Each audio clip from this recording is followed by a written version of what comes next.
SFC fans, this is the aftermath, the penultimate aftermath, Michael. Yeah. There'll only be one more of the season. Thank God. That was pretty painful today, I believe. What's your thoughts on that performance by Sunderland? I'm running out of things to say that haven't been said 100 times over at this point. Yeah. It kind of, to me, looked like it was, we're safe. We're not going up. We're not going down. Yeah. Meh. Get to the season's end. No, it gave at the end of it gave me that vibe. Look, it wasn't a good performance, was it? No. But at the same time, No. But again, what the annoying thing is, I didn't think Millwall were particularly good either. No, Millwall weren't very good, but I think they just come for a point. But I think the plan was to sit back and then hit us on the break. And do you know who scored? Duncan Watmore. Of course, it was Duncan Watmore. I thought it was an own goal. All you needed was all you needed was George Honeyman to cross the ball in and Watmore to finish at the back post. I thought Ballard. I thought it was an own goal at first, but I checked it back and it was. Well, according to the BBC, as far as I was aware, it was Watmore. But maybe by the time this goes out, it might have changed. Yeah. I don't know.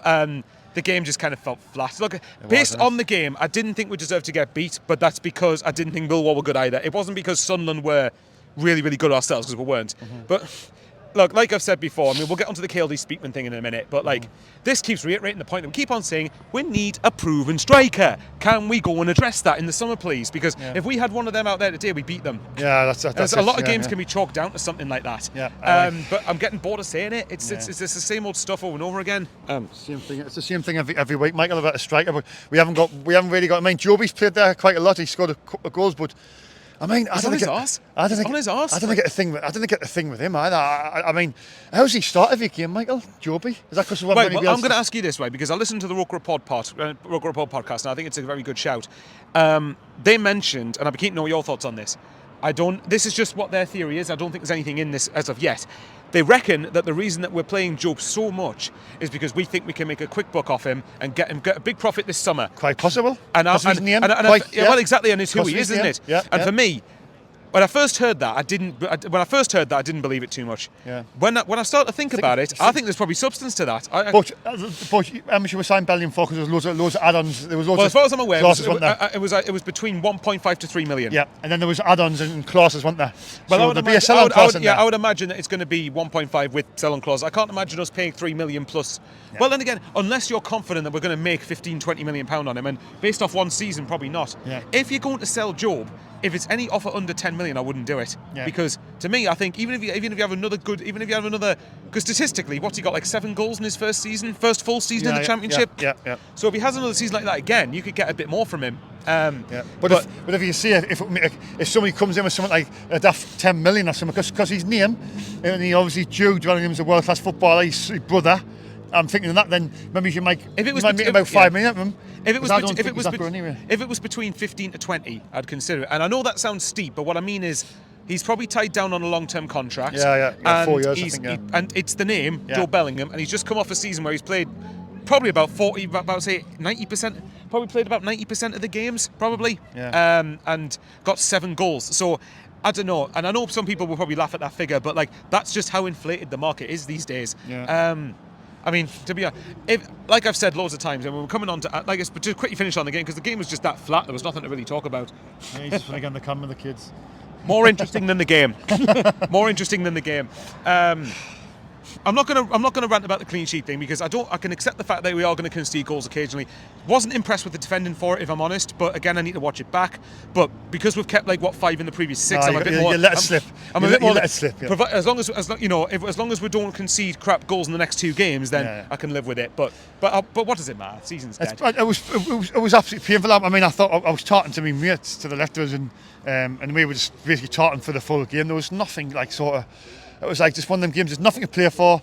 There was no determination from the players, no energy, no desire to win. Certainly not comparative to what it would have been for Millwall. But that's the annoying thing, because we've had even in League One, we've had this game so many times when teams come up here, play for a point, and somehow manage to nick all 3. Even earlier this season, Hull at home was a prime example, where I thought Hull were garbage when they came up here and beat us 1-0 with Beale ball. But they came up here for a point and ended up getting all 3. I'm getting sick of stuff like that. If teams come up for a point, then don't give them all 3 at least.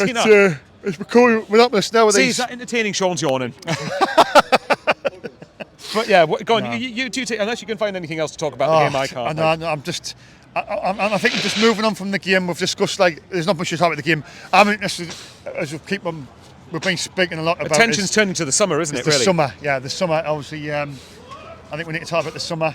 Yeah. Well, yeah. Well. Okay. What's your thoughts going anyway? I'll let you start. What's your perspective on the regime, the ownership, going and the strategy, whatever it is, going into the summer? What would your assessment be as of right now? Well, right now, for me, I think I'm on the fence with the owner and obviously Christian Speakman. I think he's like on a very tight rope now because he's had a couple of bad windows. With a lot of fans, he definitely is. Yeah.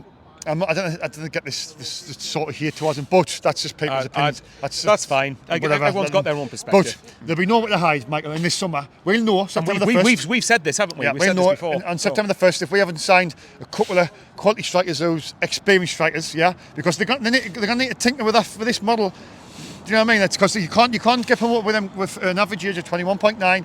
And I was watching a podcast with John O'Shea and Big Sam Allardyce. I don't know if you've seen it. Just William Hill, I believe. I might have been. I haven't seen it yet, but yeah. He said, "Oh, would you go back to Sunderland?" And John O'Shea said, "Oh, I'd love to go back." Can I have a guess? He says, "I'll go back to Sunderland, but not with the current regime." Yeah, that's exactly what he said. Yeah, he said the exact same. That was an ex-player who loves the club, John O'Shea.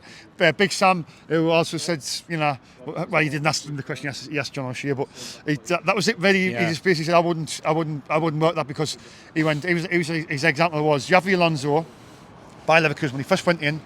Now he says, "I want experience. This is just too many kids in this squad." He went out and got experience, wise heads, yeah. And look at them now this season. I mean, in the league. Granted, a part of that I think would be down to the fact that Bayern have been so bad by their regular standards, because Bayern usually walk the league, don't they? But you can't take that away from Leverkusen. They've still done it. My perspective going into the summer is, and I've been someone who has felt that the experience thing gets used as an excuse when younger players don't perform. But I must admit, like I've said before, with the midfield, I think you could do with a couple of really experienced heads in the summer. And I think, right, for me, next season, and whether fans think this is going to happen or not is your opinion. Frankly, I don't care whether people think it's happening or not. For me, the ambition should be top 6 minimum. Got to be. But in order to do that, it's got to be. In order to do that, this summer, again, this is something else I'm getting bored of saying. I'm tired of saying repeatedly, this summer is massive, because I've probably had about 100 different versions of saying that. No, but I think with the money what we could be coming in, Michael, I think that's why I was thinking this, the Clark money, the Ballard money potentially, Patterson, Dan Neil, if you're on the Joby, there's maybe 5 I'm not saying they will, could be gone. That money, like altogether, it's going to be a lot of money. And if it's not adequately reinvested, and by the way, and particularly if that is Speakman's decision, then I'll turn on him, because that is not good enough. Surely that cannot be his decision. If KLD says, "Oh, you've got 50 million to spend in the summer, spend it wisely," he's not going to go, "Oh, just give us 30, I'll give you 20 Mac." He's not going to do that, is he? He's going to see I'll have the 50. What's he going like? "Oh, we're paying 50 million now, just give us 10. It's fine." Right, this one. That was funny, that. Right, this one kept on saying with the Speakman thing, right? I've heard people say the last 3 windows have been awful. I disagree with January 2023, because aside from getting a striker, no one can convince me that window was terrible. Now, yes, I heard you, because Ekwa has been this season. He's been really awful. But what I would say is, Gelhardt and Ekwa, when we signed both of them, played a massive part in a positive way of getting us into the playoffs last year.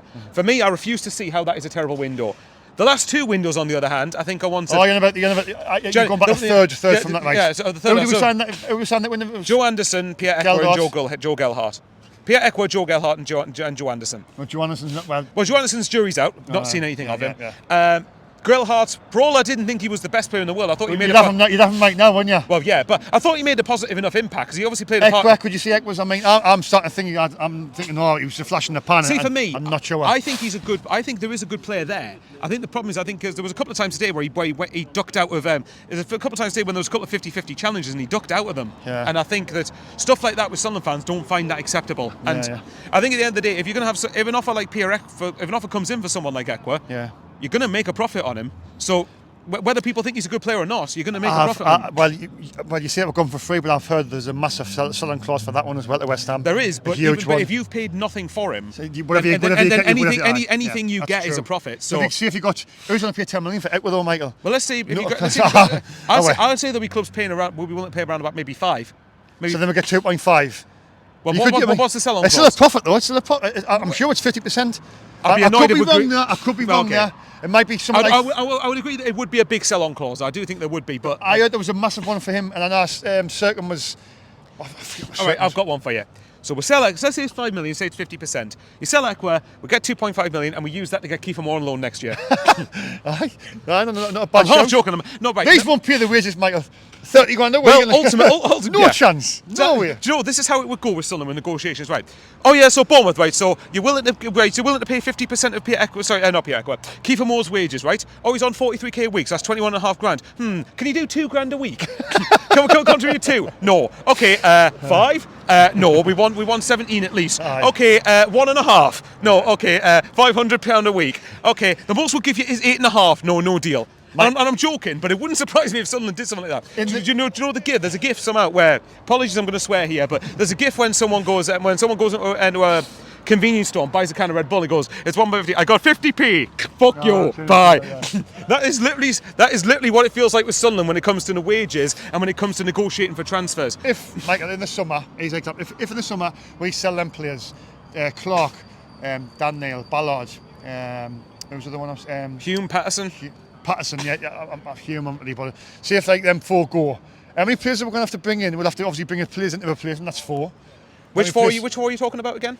Well, Ballard. I'm guessing Clark, Ballard, Clark, and Neil are 3 Patterson of them. and Neil. If all them 4 go, you've got to replace them with 4 players. Then you need about a dozen players at least. Then don't you really? So you've replaced them before. Then how many players do we need next season to compete for that top 6? Because that's what the aim should be. Well, but that's the thing. If you're selling I'll get onto that in a minute, but if you're selling all 4 of them, then you need adequate replacements for all of them.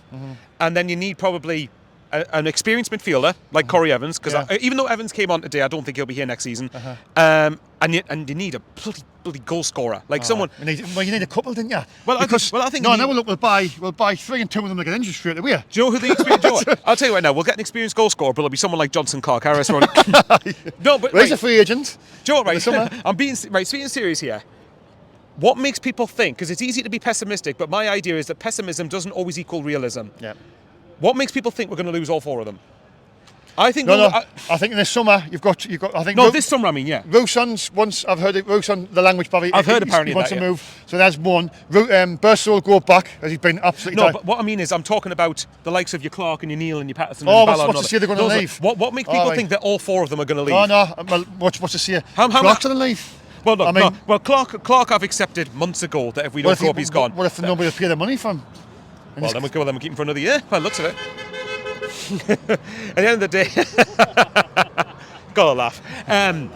Okay, we'll put it this way, because if we're going to want to get big money, this window's the last chance we're going to get it, because he's on 2 years after this, and if you keep him next season, then you sell him by the time you get to a year on his contract, then you're not going to get anywhere near as much. You'll be lucky to get 10, 15 of his in the last year. I mean, he's shown glimpses in this season. I mean, you've got to maximise what you get. But what's saying? Some might say 20 million. That's it. But then we'll only get 15 of that. Then, right? Here's my point was, I've accepted. Right.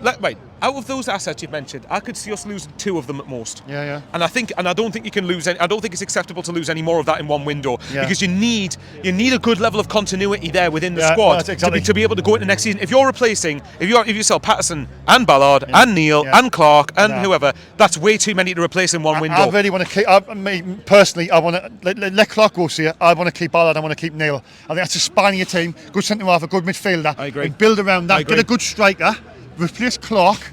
Yeah, and just exactly. But I know there'll be some people that think we won't do that, and that's fair enough. But we don't know for definite they won't do that. Likewise, we don't know they definitely will do that. But what we're saying is what they need to do ahead of going into next season. Yeah. If that's right, I want to quickly touch on the loan we discussed last time, right? There's been a couple of people that have spoken to me about the loan, and they've put it in a way that makes me think I'm not as against it. But come on, then.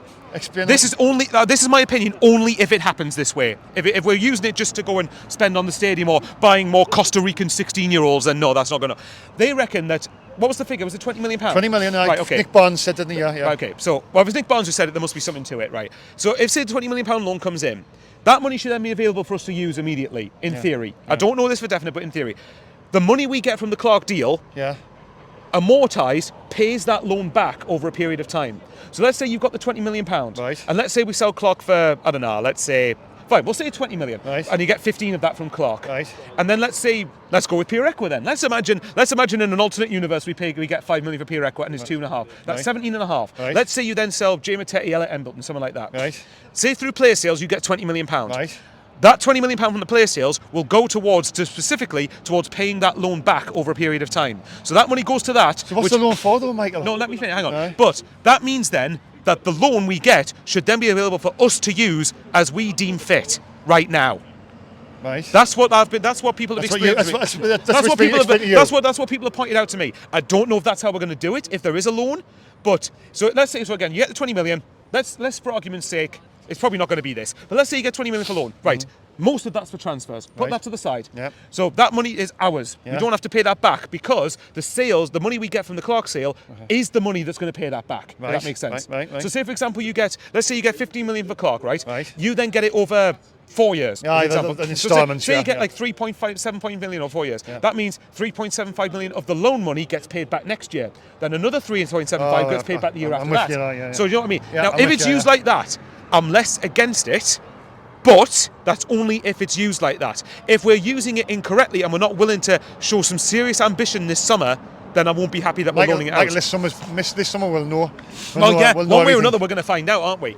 We'll know everything. But like I said, going back with this summer, like I've said before, and I still stand by that. I think Speakman, majority-wise, has not had a big budget to work with, and and you can question the signings that we've done this season, which is fair enough. I still think personally a lot of them have been written off too quickly. Yeah. But that's it. But a lot of them for me are signed as longer term prospects. Yeah. But this summer the time for that's gone. You need to go and sign players. If you want to sign younger players, fine, but you need to go and sign players that are at least established in the championship. I've mentioned his name before. Experienced in the championship. I've mentioned him before, but someone like Jay Stansfield is the exact type of permanent striker we should be going for. Yeah. And I bet you if you sign him, there should be more people happy with that because he's just come off the back of scoring a dozen goals, and whether Birmingham stay up or go down is irrelevant. Because he's on loan from Fulham. Millwall's coach. Now, so that's what I mean. Now, whether that happens or not, I don't know.